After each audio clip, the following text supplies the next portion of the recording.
So we got a connector issue, and we got back here to the cluster. We've been trying to figure this out. I'm gonna go ahead and do a ground on this A8. If anybody's watching the video, you can pull the back of this cluster because I'm gonna let it go right now. But we got tack, we got good temp, good oil pressure. We're reading over 14 volts, and the gas gauge is working. But the lights are jumping around because of me, so I'm gonna let go and it all goes back off. But the A8, which is what I'm wiggling right there, is going to be the ground that goes to the back side of the engine block. So we're going to take and ground this wire, because apparently that's the one I'm moving. I don't know if it's the whole cluster pins or what, but we took that off and cleaned it. It had a bunch of corrosion in it. But what we're going to do is we're going to cut into this wire and ground it to the chassis somewhere up here. You'll have to overlook. It's another 100 and something degree day. But anyway, at least we got it working. It's got 249,000 and some odd thousand miles on it. We just done an oil change. It was pretty crispy, and we almost didn't get the filter off. We hadn't quite finished cutting and buffing yet, but it's been kind of hot, and we've just been working on other stuff. Got the wheels semi done. Gotta go and do a finish on it. This side, we did a first cut with it. This is just a wool pad, and our Meguiar's cut compound on 105. Like I say, we scuffed this thing up. We wet sanded it. We try not to go too far, because I get kind of worried. You know, it's 25-year-old paint and the clear coat. I mean, y'all seen the before video. You know, at what point do you stop sanding? So this is what, and I mean, this has been sitting out here a couple of days, but you can see it's got just a few little scratches left. And I mean, before in the video, it was just covered. So we hadn't put the tail lights are all in yet, or the door handles, because we don't want to get cut compound on them. That stuff's near about impossible to get off once it gets on. So we had a major issue trying to get panels, as y'all seen. We talked about that. Had to order a bunch of stuff. It took a couple weeks to get it in, so we apologize for the delay. But parts are hard to find for the interior, and what we ended up doing is getting a mix, kind of few new parts. We had to get a brand new dash pad, and we did some extensive searching. Finally found a company. We'll give you all that information, because they listed it as a cover, and the covers won't work if the dash is missing. So this one is actually a dash pad, so it bolts back up and everything. So we got it to match the graphite color that was factory in this truck. But we're gonna,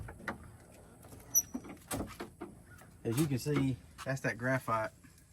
And the seats, we got a setup from Rough Country. They fit like pretty much like seal skins on the seat. They fit 100%. They tight. It ain't none of this loose stuff, and don't look like it's, you know, a Bobo setup. So what we're gonna do, we ordered some dye from Sims. It's in a spray can, and this stuff works like, supposedly, like, you know, no problem, covering all the plastics up. We're gonna clean everything up. We're gonna go ahead and spray all this stuff down with that Sims paint dye, or whatever they call it. It's a spray aerosol dye, is what it's supposed to be. It's pretty pricey per can, so we got a couple cans, and we're gonna try to just black this thing out. It's not actually a true black, but it's some, I don't even know how to pronounce it. But anyway, it's gonna make it look brand new. It'll be all uniform again. It'll actually match the seat covers that we got. I would like to stay with this graphite color, but you can see, like, I mean, we're so weathered. This stuff's got like mold, mildew. We hadn't cleaned this up yet, but I mean, it's so This is a piece we got. You couldn't even find this for a seat, so we went down to Mobile to a U-Pull it. We still got to clean it up, but I mean, that's dead on the money. This one goes on the driver's side, and little spot covers. I mean, you see right there the oxidization. So the new stuff we got, we're gonna hit it with 3M pad, and then we're gonna hit it with that. We're gonna lay it all out, get it good and cleaned up. And the 04, we had to go 04 door panel. We couldn't even find one for this model, and we tested it before we bought it, and it fit a 2000 model. But it's, I mean, it works perfect. So we know that works, but once we get this thing sprayed with the dye, we're gonna try to set everything up over the weekend, and that way we can get it laid out. Hopefully the weather will cooperate, get it all cleaned up, and we got a table we're gonna lay stuff out. I may even pull the old trailer because it's needing boards. Be a good place to paint. Just blow it off with a leaf blower, lay this stuff out. We're gonna hit it, let it dry out real good in the sun, and that will be done.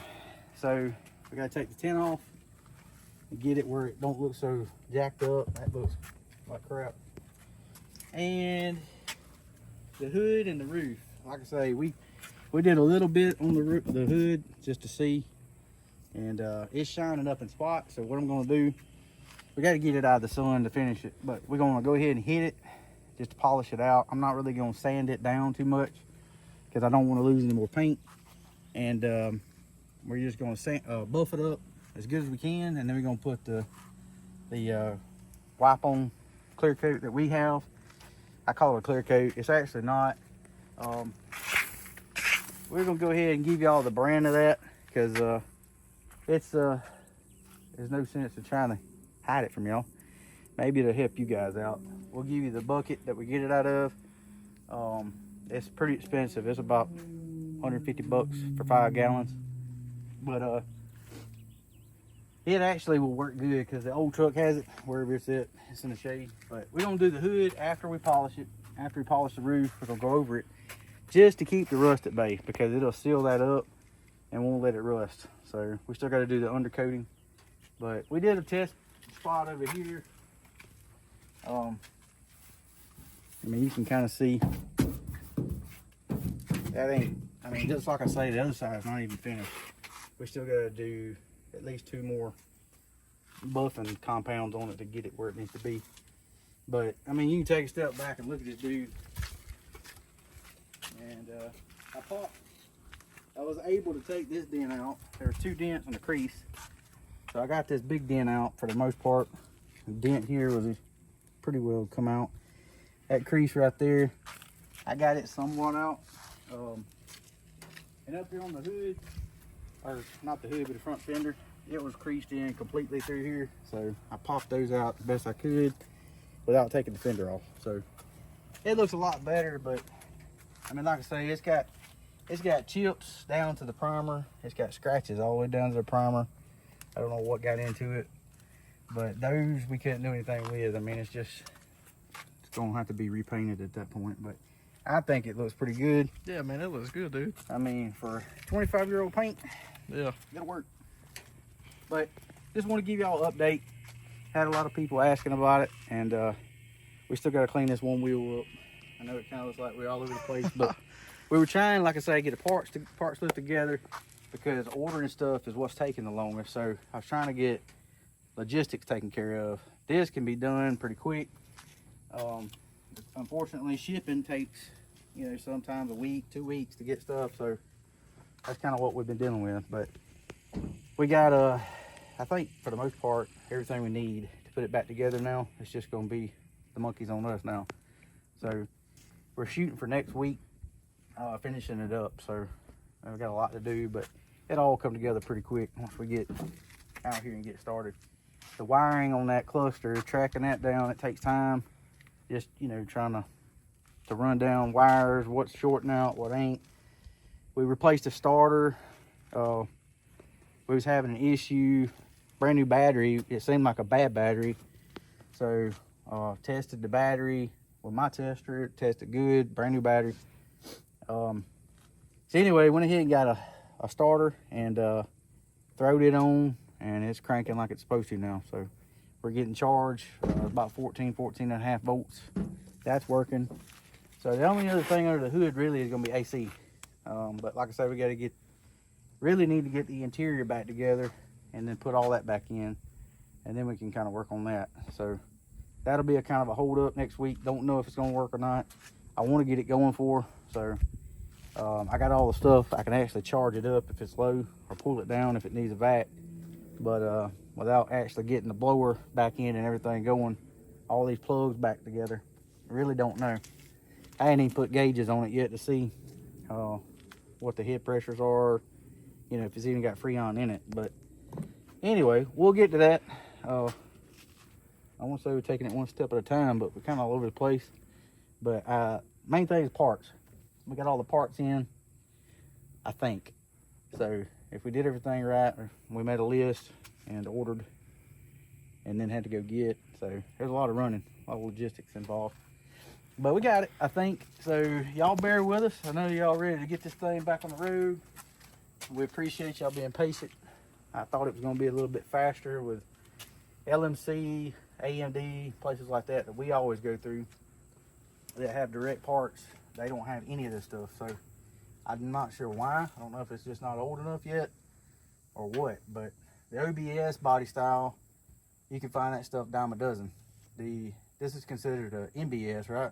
Mm-hmm. New body style. So your MBS, I guess, is not in that category yet. The truck scene is just not. They're going square body, old C10. You got first gear, second, third, fourth, and you know this got lost in the middle somewhere. So yeah. Anyway, we're gonna get it back together because we got all the parts finally, and we're gonna check tire pressure, and ain't gonna be too long after this stuff gets dried out. We're gonna take you down the road with us and do a test drive.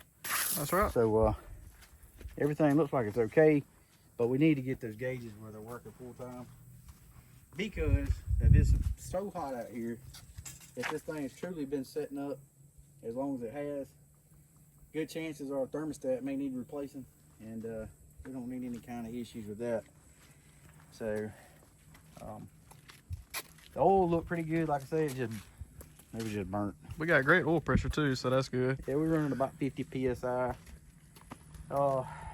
Probably won't do it right now. I'm gonna see if she wants to do it later on. But the infamous O-ring in the old pickup tube. So this truck's got 250,000 on it. I don't know if he's ever had it done or done it. I doubt it. Most trucks haven't.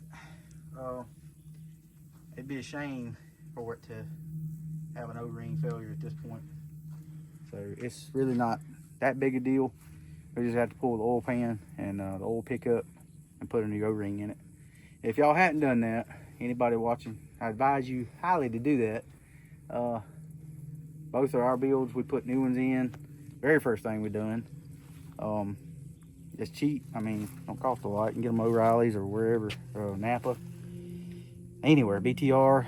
I mean, you can get them wherever, but it's cheap, and I would suggest doing it if y'all haven't, because one of the key things you'll start seeing is the oil pressure. It's going to fluctuate. It's going to kind of drop off, and it kind of floats in there on the needle. If the needle's working right, and it's doing that, then you need to go ahead and for sure change that O-ring out. But it's on the pickup tube. If you don't know what I'm talking about, just do a Google search. I can't remember if we got it in our videos or not. I think I did list the part number back on the builds. But y'all check that out. Hit the like, subscribe, don't cost anything. At least y'all can do is be in the AC and enjoy us sweating. That's right. We're enjoying getting this thing going. It's exciting coming back around. Just having some trouble with the grill. I don't know what we're gonna do with the chrome.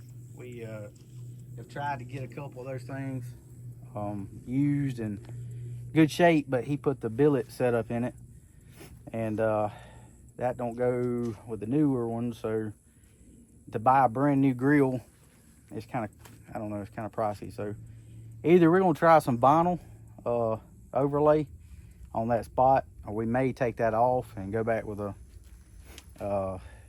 a paint that looks similar to chrome, because you can't get chrome in a can.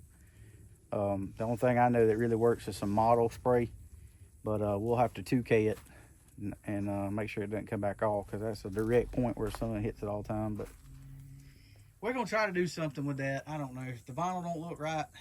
I've seen some guys do that just to patch up that spot. We still got to clean all that up, and that plastic surrounding it, when we get through with the 2K clear coat, it's gonna look like brand new anyway. So that's gonna be an eyesore for sure, especially with the new lenses and everything going in it. We just gotta kind of play with that. But if, like I said, if it don't look right with the vinyl overlay, we're gonna strip all that chrome plating off. It's just plastic, all it is. It's just some plastic crap that I don't know why they do that. But anyway, yeah, I guess it lasts for a while. But most of the older trucks, the other ones I've seen, still have it on there. But I don't know. But we're gonna make it work. We're gonna make it look right. And just want to give you an update. Y'all got any questions, hit us up, send us a message. We don't mind answering if we can help.